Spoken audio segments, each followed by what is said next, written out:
Hello guys, kumusta? And today, part 3 na tayo. Ito yung pinaka-paborito kong part ng restoration, yung pag-rebuild ng engine. Pinakayaw kong part yung pagbakbak ng pintura. Pero ngayon, umpisa na natin agad. Una nating ilalagay yung mga segunyal at transmission bearing. Ayan, gagamitan ko ulit ng heat gun tulad dati. Tapos kapag hindi pumasok all the way, mano-mano.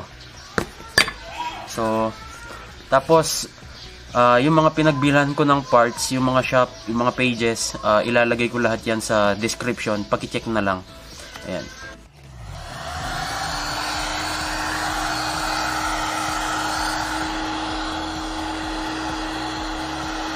Ito yung code ng bearing natin, 6303Z. Ayan, meron siyang isang shield, metal shield sa isang side.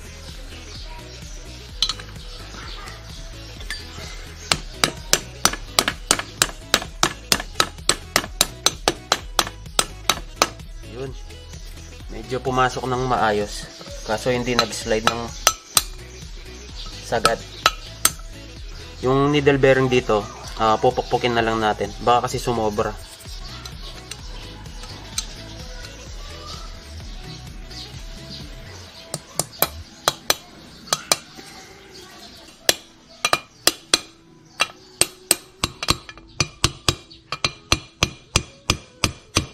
Okay.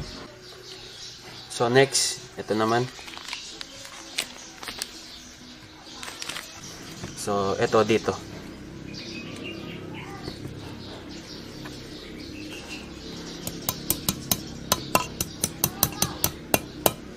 Ayan, gagamitan ko ng socket para sakto.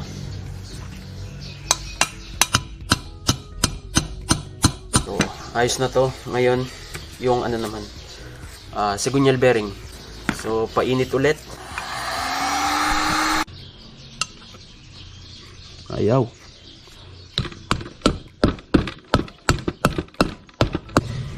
So, kung hindi pumasok, pukpukin na lang natin, pero dito sa side ng bearing dapat.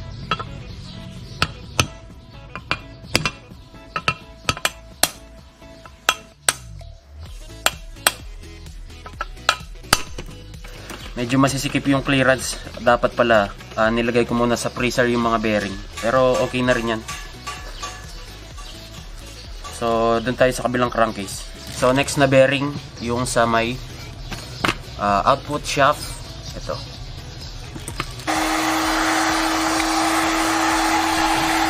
Yan, try natin kung tagumpay tayo dito.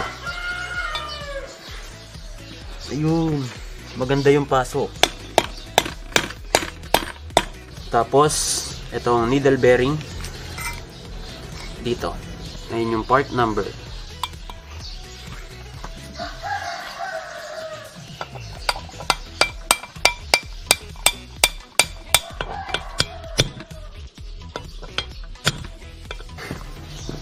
At ang pinakahuling bearing, ito ang segunyal bearing.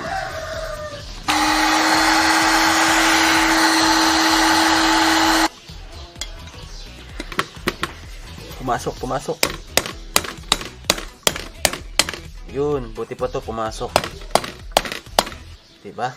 So, ayan guys, ngayon palamigin muna natin, tapos lagay na natin yung mga transmission. Ngayon guys, pwede na nating ilagay itong plate. Ito yung plate sa may output shaft bearing.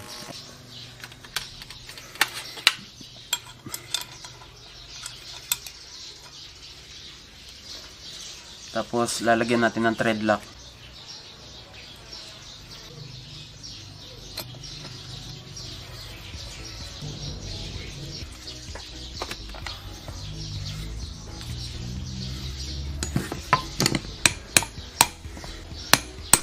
So ngayon guys, pwede na nating ilagay yung mga transmission. Dapat yung needle bearing natin dito, ayan, flat siya sa crankcase para hindi sumayad yung transmission natin. Diba? Lagyan lang natin ng oil yung mga bearing natin.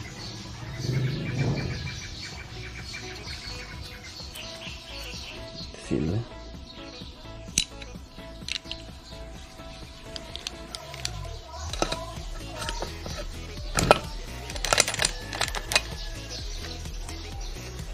Tapos yung shift drum.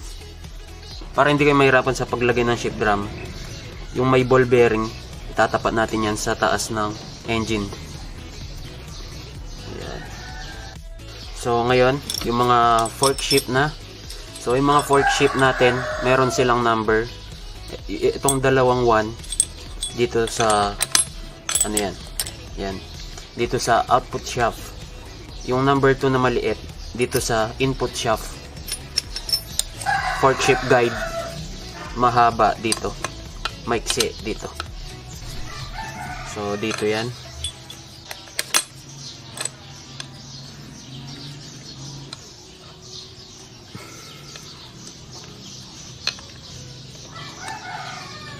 Yun. Yung isa pang number 1.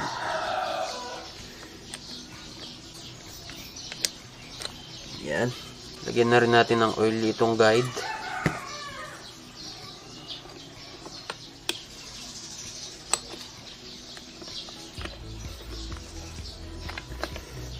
Yun.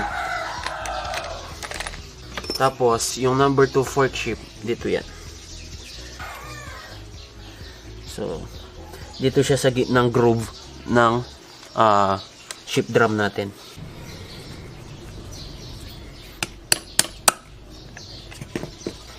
Tapos, double check nyo kung umaandar. Ayan. Mukhang maayos naman. Tapos guys, mga dowel pins, huwag kakalimutan.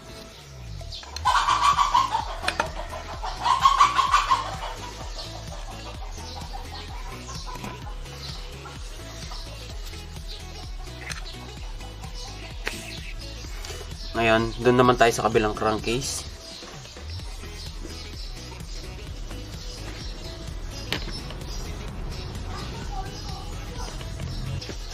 Ngayon guys, dito sa side na to ko ipapasok yung segunyal kasi itong side na to, press fit siya sa magneto side.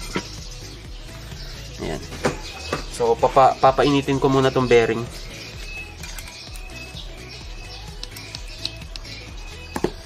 Ayan. Sana pumasok ng maayos.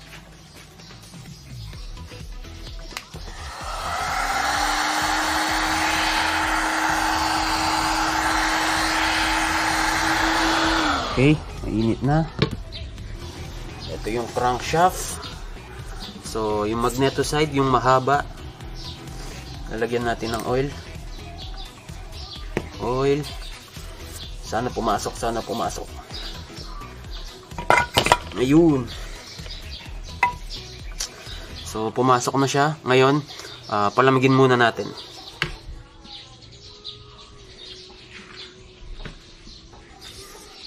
Tatanggalin natin yung o-ring kasi may bago na ako. Papalitan ko siya ng bago. Yun. So, lagyan natin ng oil.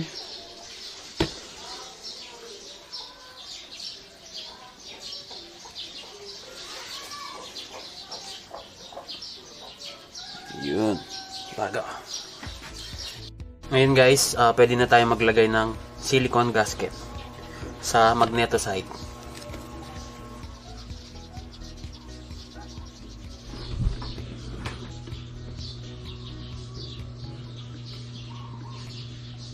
Ayan na guys, tabi ulit natin to.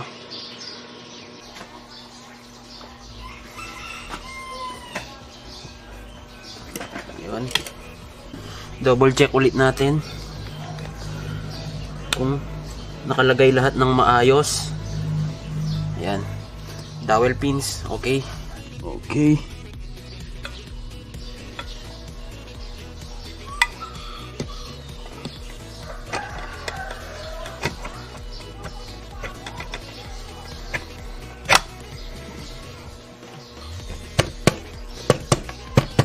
Lagay na natin yung mga engine bolts. So sa paglagay ng mga engine bolts, titignan lang yung height. Sobrang taas, mali. Ayun, dapat ganyan. Pare-pareho yung height ng mga tornilyo kapag nakalagay. Pare-pareho.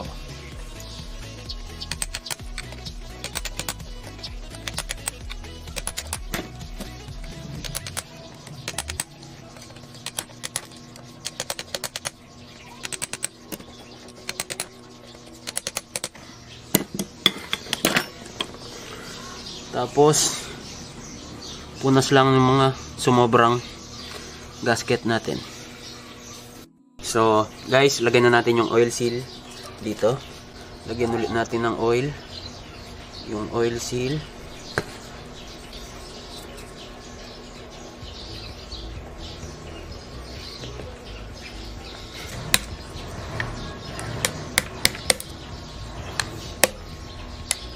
Tapos oil seal sa output shop. Lagyan lang natin ng oil ulit.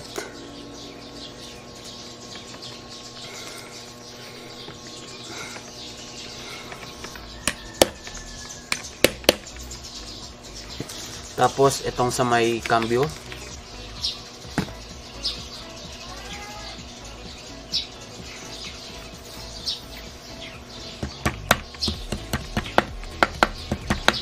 dito ulit.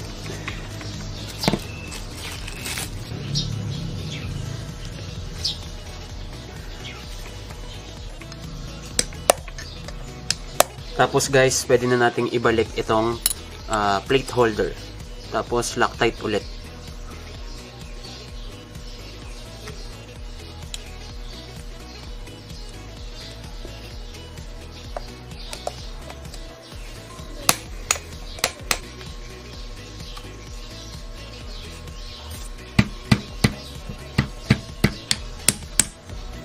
So ngayon guys, pwede na nating ilagay itong segment ng ng ship drum. So sa paglagay nito, kung makikita nyo, meron siyang arrow. Tapos dito sa mismong ship drop, meron tong line. Merong line dito na dapat mag-align dito sa arrow ng segment. Ganun. So ilalagay muna natin itong pin.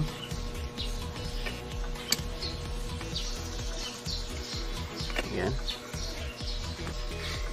Hindi ko makita. Ayun. So andito yung line. Ito nasa taas. Hindi makikita sa camera. Tapos align lang natin sa may arrow. Yun lang yun. Tapos yung plate at circlip.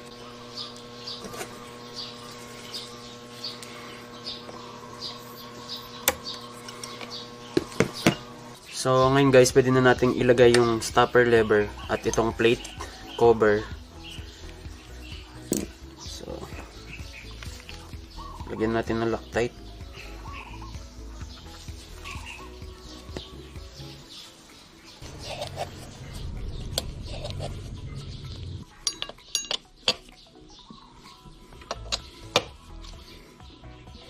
Tapos itong lever stopper.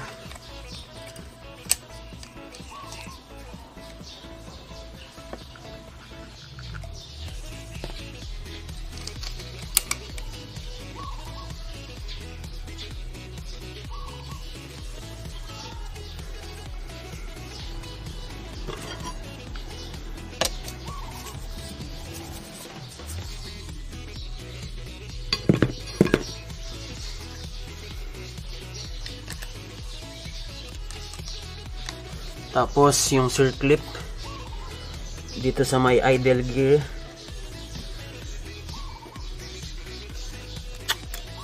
So ngayon guys, pwede na nating ilagay yung ship lever.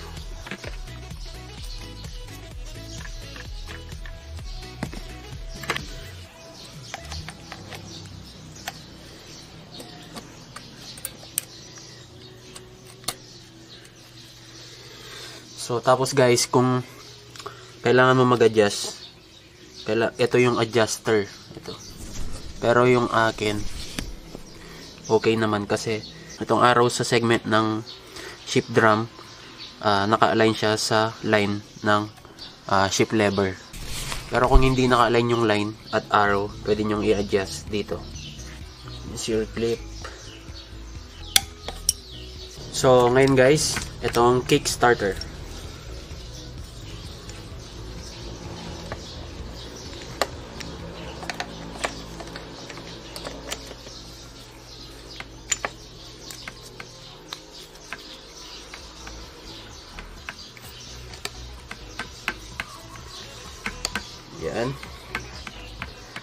Tapos itong shift shaft.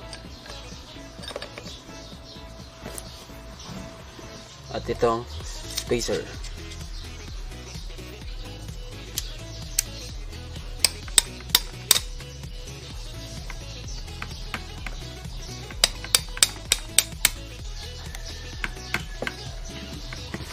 So guys, ngayon itong kick idle gear, meron tong mga washer.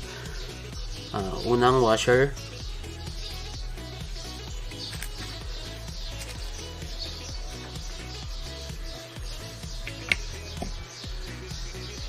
tapos yung gear, tapos washer ulit, tapos circlip.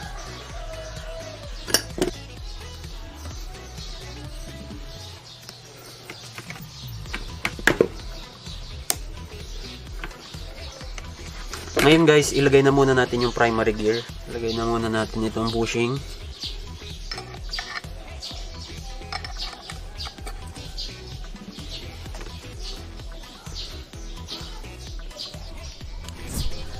Itong kunya.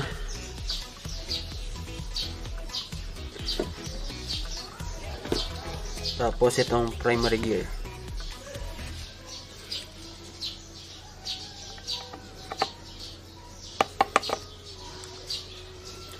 Tapos meron tong lock washer at nut. So, ngayon, ang pinakahuling part dito, yung sa RPM at yung clutch housing. So, yung clutch housing, i-repair ko muna, papalitan ko muna itong mga rivets.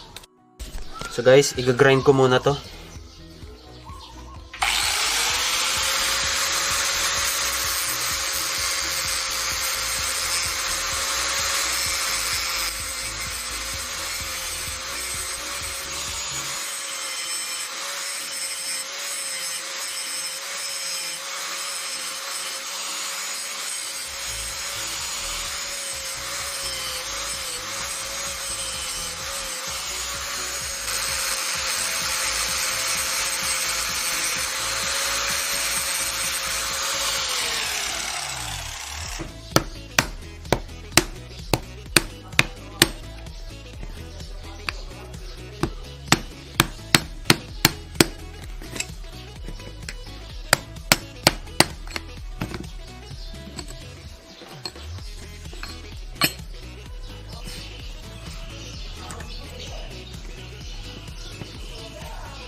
Ito na.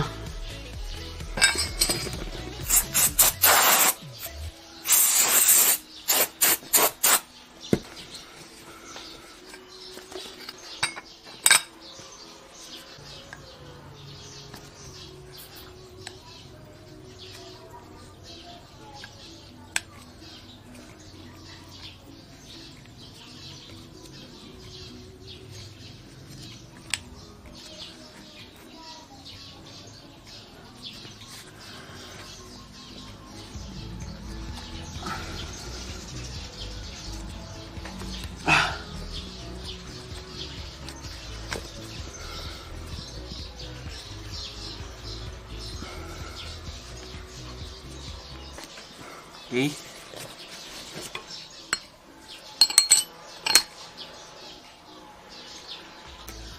Lagay muna natin yung dalawa dito. Tapos yung isa sa likod.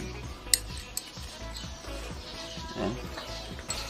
Gumawa ako ng pangkalso.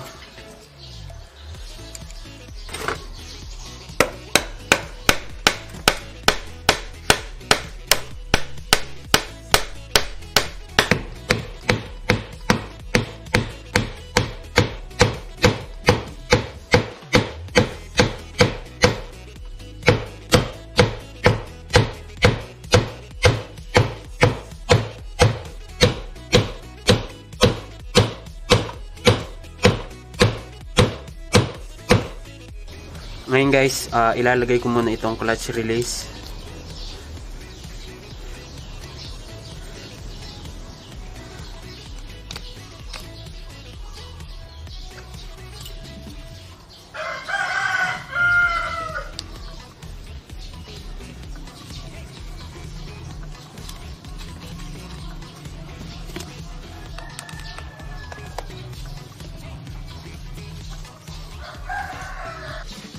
Tapos guys, ito na yung clutch housing natin. Ayan, di na gumagalaw. Washer, spacer, lagyan natin ng oil.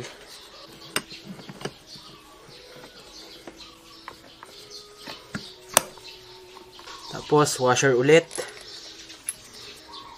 Tapos yung clutch boss,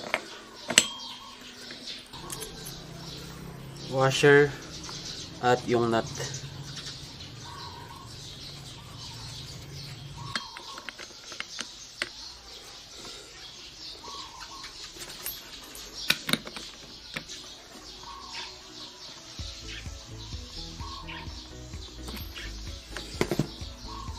Tapos ibebend ulit natin yung washer. So ngayon guys, lalagyan na natin yung mga clutch lining natin. Lalagyan ko lang ng oil.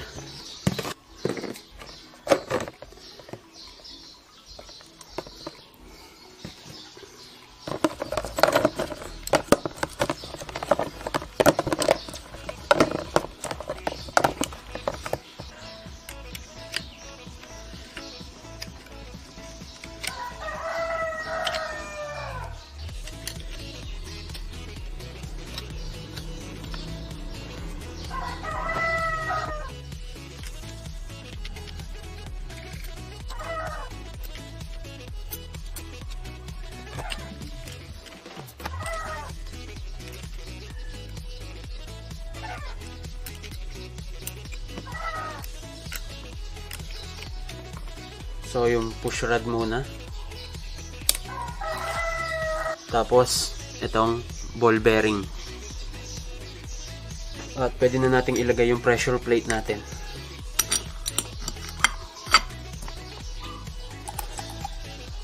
Tapos yung mga clutch spring.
Higpitan ko na rin itong sa sa primary gear.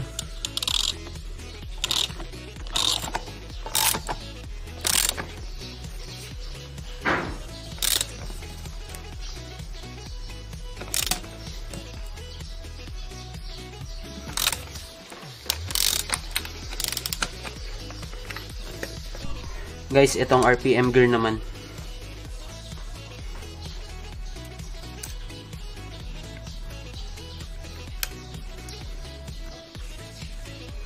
Yun guys, ilalagay na natin itong clutch cover. Ilalagay muna natin yung mga oil seal at yung 2-stroke oil pump. Oil seal sa kickstart.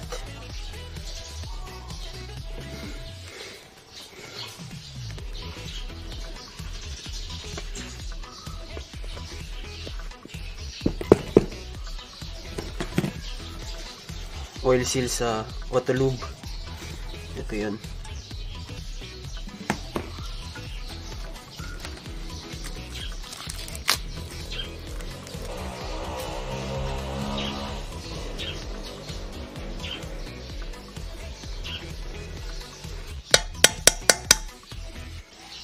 Tapos yung RPM gear, lalagay na rin natin. So, lalagay na natin yung RPM gear. Ayan, nilagyan ko na ng oil. Tapos, yung gear.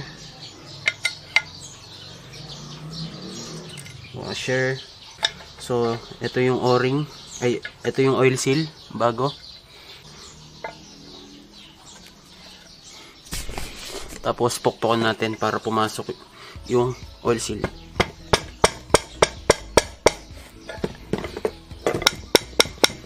Okay. So, ayun guys, pumasok na yung oil seal. Ngayon, lalagyan ko ng bagong gasket. Lalagyan muna natin ng grasa. Tapos, yung oil pump natin, tatanggalin ko lang itong gear. Lagyan lang natin ng oil.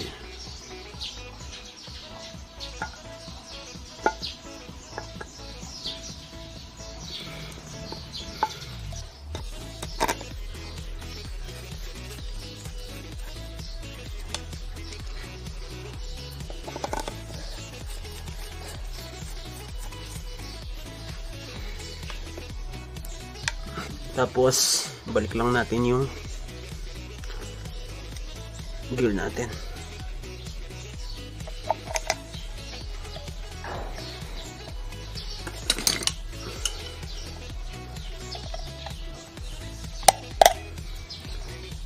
Okay. So, ngayon guys, pwede na natin ilagay yung crankcase cover. Tapos, lagay na natin itong mga dowel pins. Tapos, itong gasket. Linagyan ko ulit ng grasa.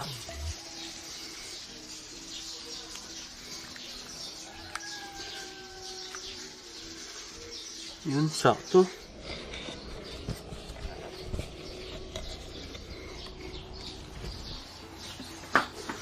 Tapos yung cover.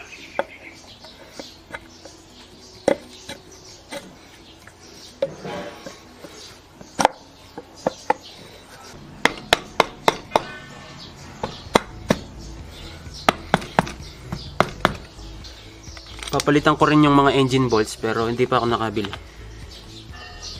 Kaya yan lang muna.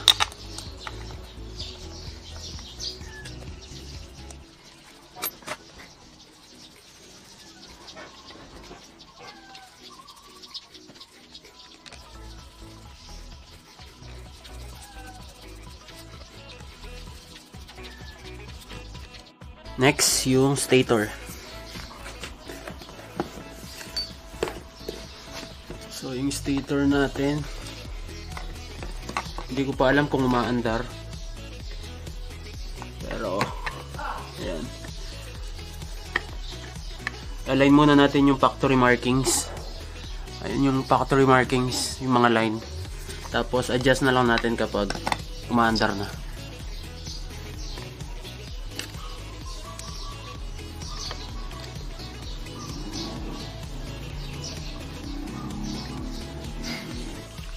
Tapos guys, itong magneto.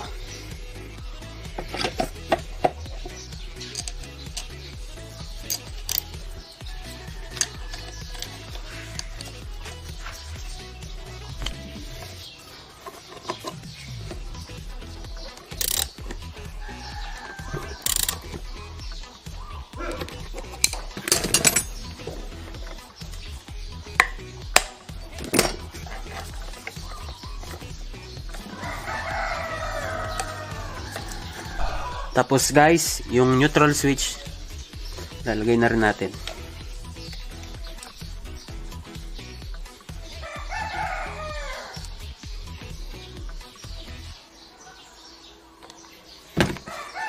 Tapos guys, hindi ko na in-adjust yung clutch kasi maganda pa rin yung ano niya. Ayan, nag-i-stop pa rin siya dito sa may indicator. Nilagyan ko na ng thread lock yung mga stud.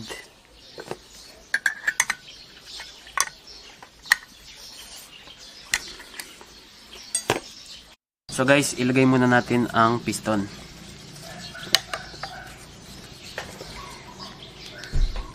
Ito yung piston natin. So, pinabore ko siya ng 0.25 tapos genuine piston din to.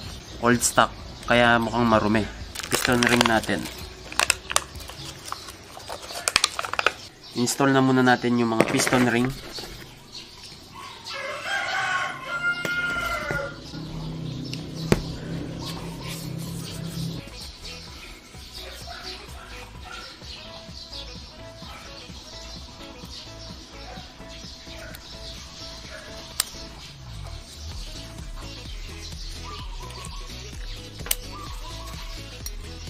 Tapos yung sa taas.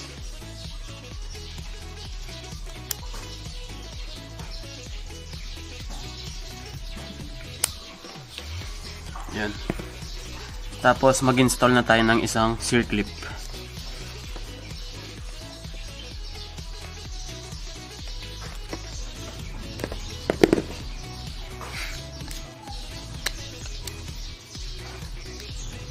Tapos itong bearing natin at yung piston pin.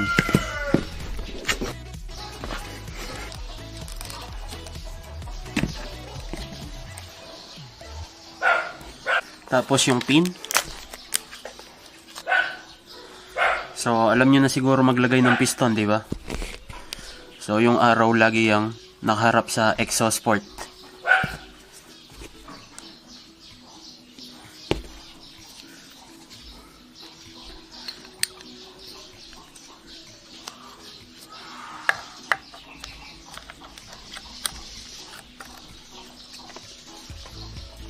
Itong circlip.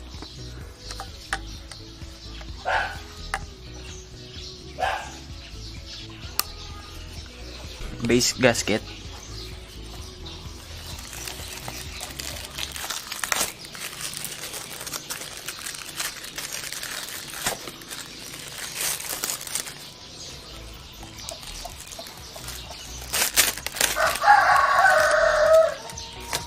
Lagyan natin ng grasa.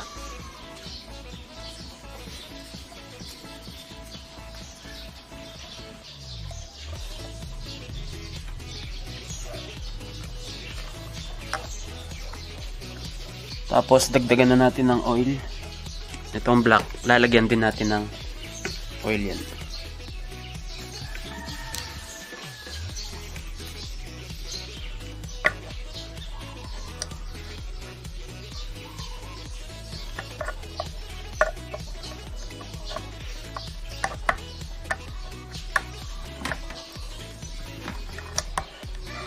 So, ayan guys, konting delay kasi mali yung binigay na piston ring sa atin. Iba pala yung piston ring ng orig na piston ng DT125 kasi center lock type siya. So, ang kailangan ko rin ng piston ring is center lock type. Ang mga dumating, side lock type siya. Ayan, side lock. So, ayan. Ayan guys, side lock siya. Ayan. Nasa itas yung groove, di ba? So ito yung stock na ring na center lock type, yung binaklas natin. Ayan, wala siyang groove sa itaas at sa ibaba kasi ayan, nasa likod ang groove. Ayun, nasa likod. So kapag nilalagay ko tong side lock type na ring sa piston, hindi siya makapasok sa bore. Kaya, ayun, wala. Ayun. Nag-order na ako. Hintayin ulit natin. Mga 2 to 3 days ulit sa LBC. Kasi sa Pampanga, walang mabilhan. Wala nang mabilhan na pyesa ng DT. So guys, habang hinihintay natin yung mga piston ring natin, maglinis muna tayo ng carb. So, ito yung original na carb nung DT. Ito yung dala niya. Ito. Ang problema dito, hindi ko mahugot yung piston dahil sa pag-try kong hugutin, ayun, na-damage ko na yung piston. Ayaw. Pati itong choke, di ko rin mahugot. Bumili na lang ako ng isa pang carb na luma din. Ito. Ito, mukhang marumi lang pero maayos naman siya. So, i-restore lang natin to. Una natin gagawin, linisin muna natin yung labas.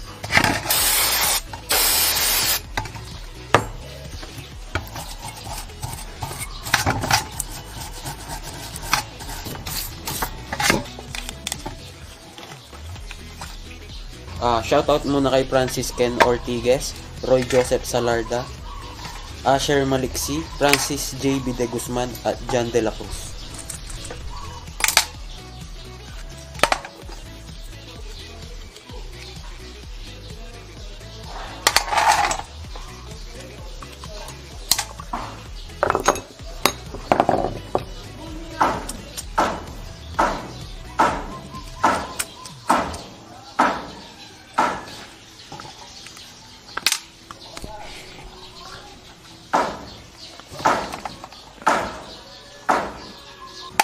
Tapos yung pilot jet.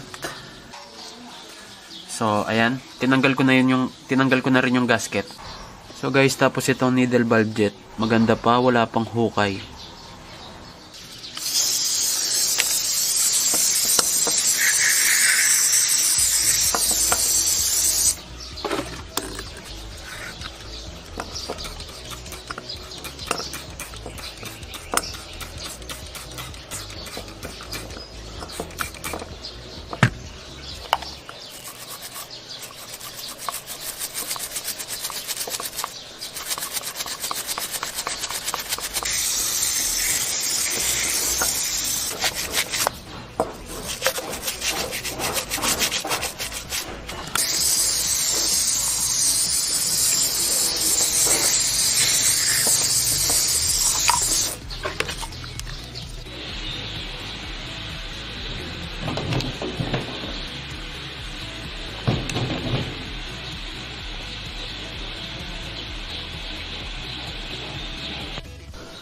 So guys, eto na yung carb. Pinakuluan ko siya sa tubig at dalandan. Buti na lang may tanim kaming dalandan. Ano? So, eto yung luma. Eto na yung bagong linis. Tapos, bugahan lang natin ng hangin.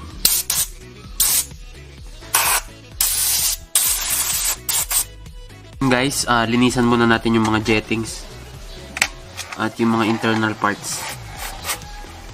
Meron akong carb cleaner. So guys, ngayon pwede na nating ibalik yung mga parts. Nalinis na natin. Ito muna. Meron siyang o-ring. Yun.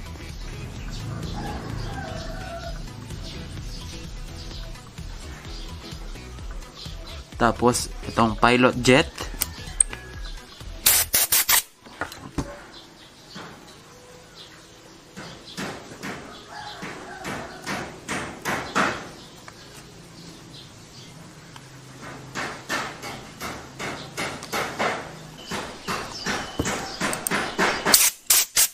Itong needle valve seat.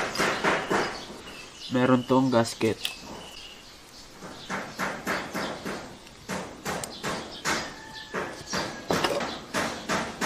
Okay. Tapos itong needle valve at floater.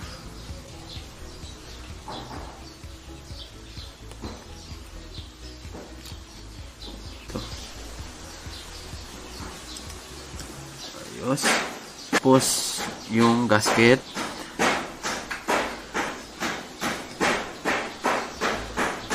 At yung bowl.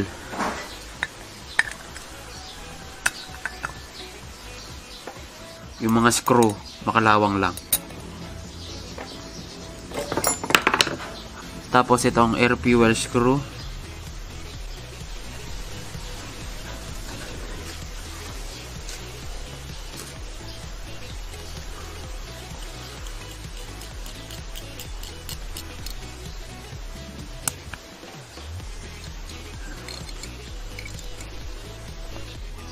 Tapos itong idle adjuster. Meron tong o-ring din.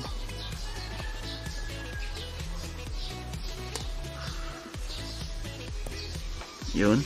Makalawang lang din.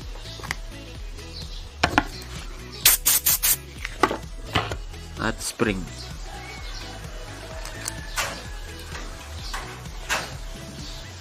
Tapos itong choke.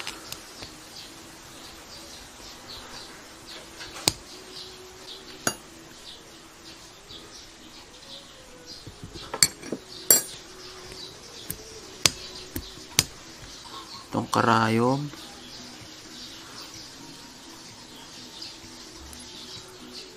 Yung lock.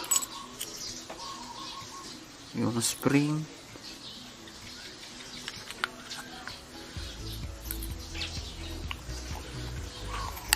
Yun. Tapos, ito. Ang takip at yung gasket. Lagay na rin natin ito. Kahit na makalawang na.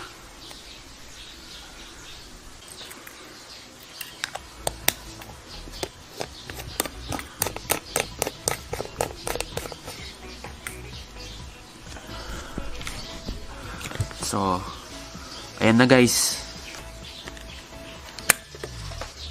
Luminis naman ng konti, di ba? Pumuti. So guys, eto na. After 2 weeks ng pag-aantay, dumating din yung in-order kong piyesa na piston ring. Ewan ko ba sa LBC ano nangyari. Check muna natin kung tama, no? Baka mali ulit.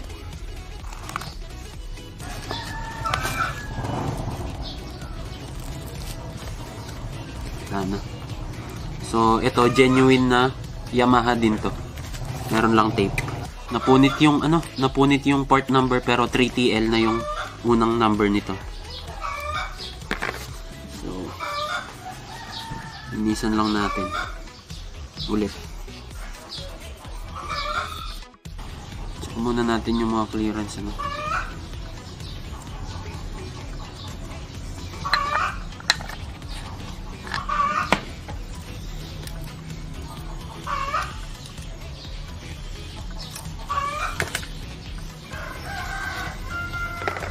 Yan, pasok naman siya sa specs natin.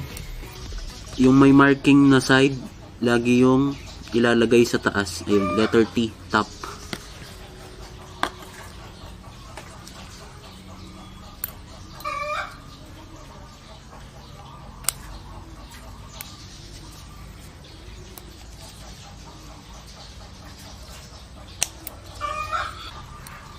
Tapos markings, letter T, top.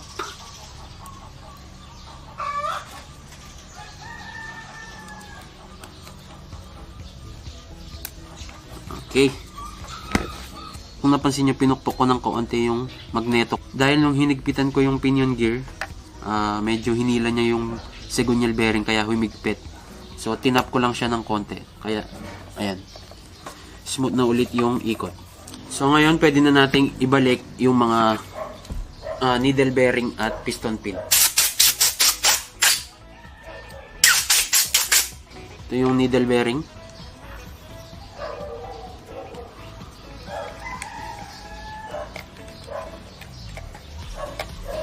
Tapos yung piston natin pwede na rin nating ibalik. So nakalagay na yung isang piston clip. Kaya yung arrow laging sa exhaust. Tapos yung butas intake. Lalagyan din natin ng oil to.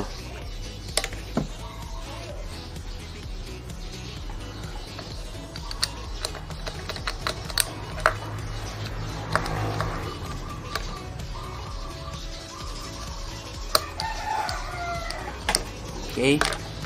Tapos yung sear clip.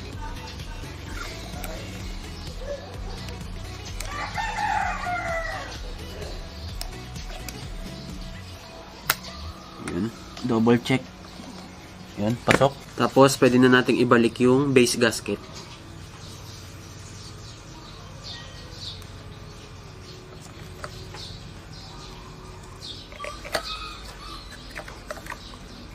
Yan, nilagyan ko na yan ng grasa. Tapos, yung engine block. Lalagyan din natin to ng oil. Nilinis ko na to eh.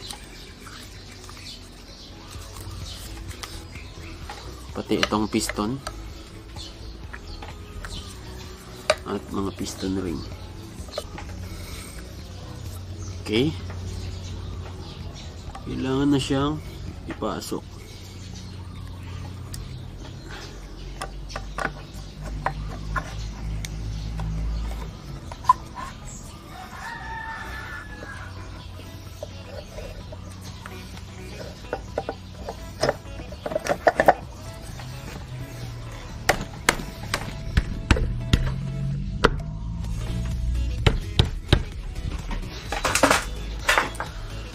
Tapos yung mga bolt nut natin.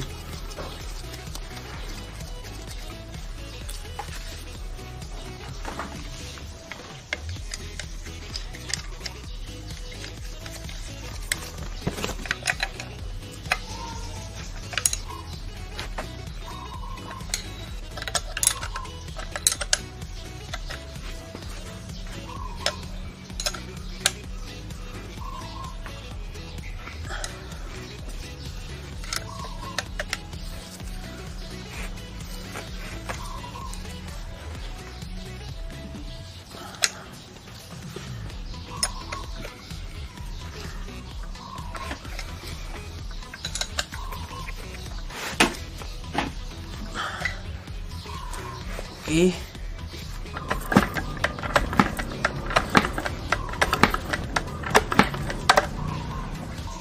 Tapos, itong cylinder head.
Okay.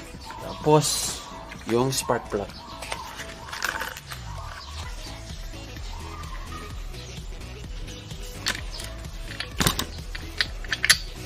Yos, ngayon yung reed valve at yung carb. So guys, dahil walang gasket yung reed valve natin, gagawa muna tayo. Wala akong makitang asbestos na gasket, kaya ito, pwede na to. Yung isang side lang naman din.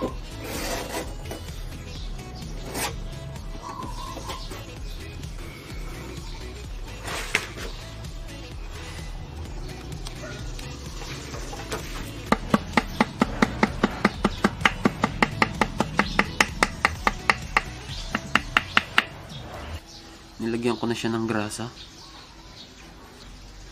Tapos, itong reed valve, meron tong notch. Ito. So, yung notch, lagi itong nakaharap sa magneto side.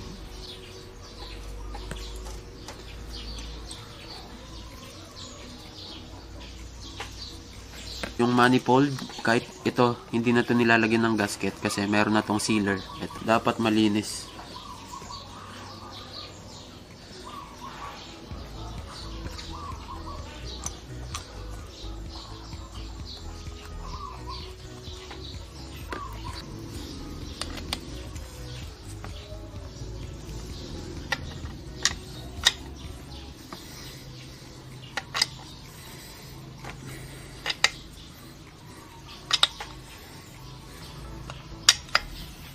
Tapos itong clamp at yung carb.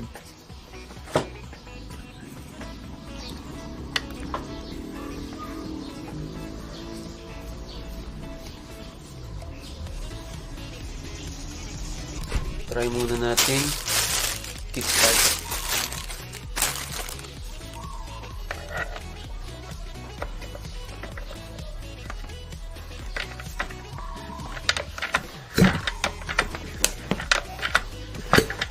Okay.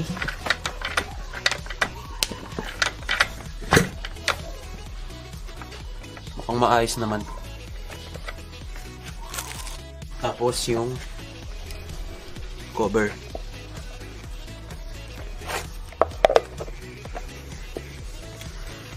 So, wala pang bolts, kaya mga pansamantalang bolts lang. Ayun na nga guys, ano? Itong magneto cover, nagkaroon siya ng mga tuldok-tuldok nung ni-repaint ko siya, no? Pero okay na yan, hindi na halata, no? Natapos din natin, no? Itong crankcase cover bolts, wala pa akong nabili. So papalitan ko pa yan para mas magandang tingnan. Wala pa akong nilagay na engine oil. So sa ibang episode na yan kapag pinaandar na natin. Ayan na guys, pawis na pawis ako, no? Halos lahat ng mga piyesang nilagay ko dito, genuine lahat. Gasket lang yung hindi orig, pati yung isang oil seal sa clutch release kasi wala na akong makitang original. So, lahat ng mga pinagbilhan kong shop, Facebook pages, at mga Facebook accounts, ilalagay ko sa description yung mga links. At hanggang dyan muna itong vlog na to. So, kita-kits sa susunod na vlog.